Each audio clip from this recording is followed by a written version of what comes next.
All right, so we're gonna go ahead and get started here. Just want to show the original manifold versus the new manifold. I went with the Tomei because I wanted to keep the SAS valve, which comes with JDM spec Evos 4 through 6. The US DM market ones 7 through 9 have these plates blocked off, but I wanted to keep it. So the Tomei, as you can see, has the block offs, but I'll take that off and put my SAS valve back on. So as you can see, it's super nice. Actually, see if I can lift this. I'll clean this off before I start the car, but the finish is so nice. It also comes with new gaskets. I actually needed these, which is for the SAS valve, I believe, because I didn't order new ones, but this comes with it. And then the turbo gasket manifold, exhaust manifold gasket, and then some little bits here. This is for the blanket, which it also comes with. So I got to wrap these up. And then I also wanted to show the old bolts. So the old bolts here are fairly rusty. These are for the SAS. So it looks like the new one comes with a replacement, which is nice. So I don't have to reuse this. I was essentially gonna well, actually I do have to reuse these big bolts, but I don't have to use the little bolts. But yeah, I'll start wrapping it, start putting the new studs in, and then we'll get cracking.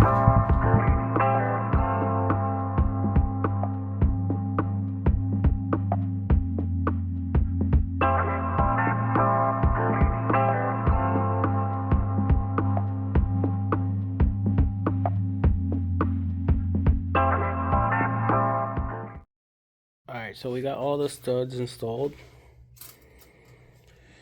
They are all in there nice and snug.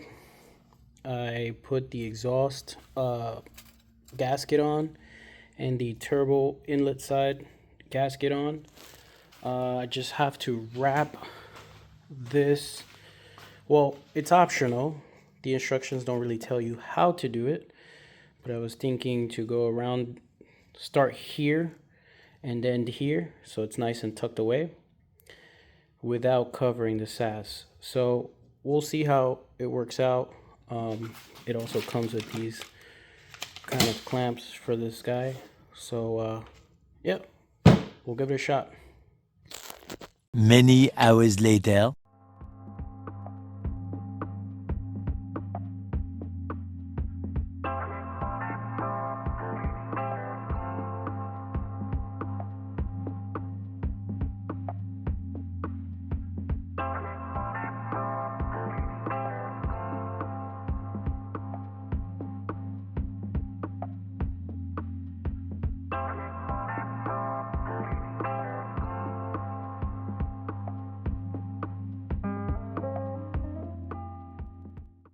All right, so everything's in, everything's torqued, nice and sturdy.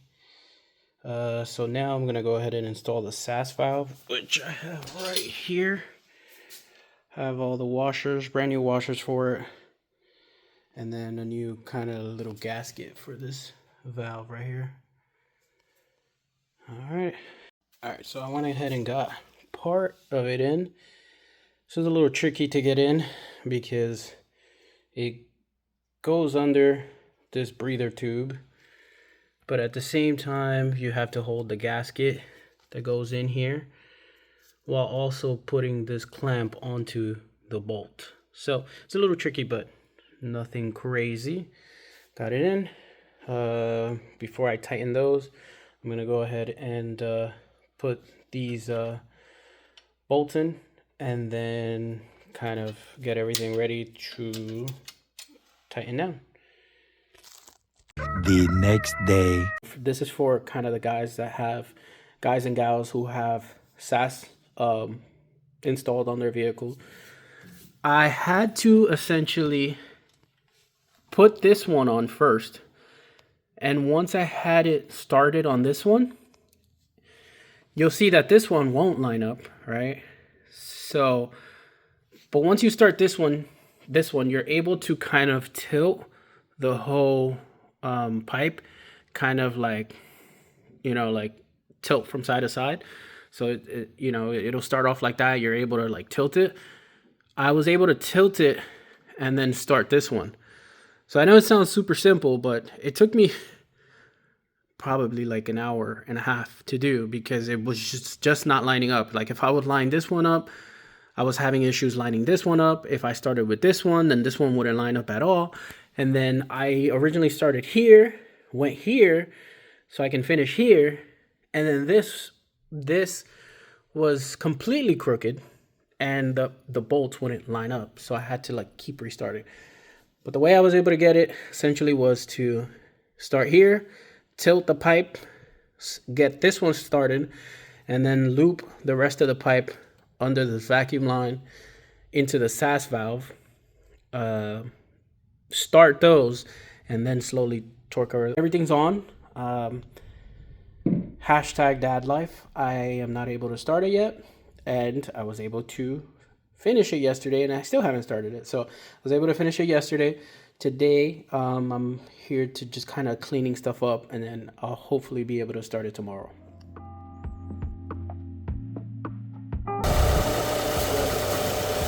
Looking good. Just need that heat shield to cover it all up.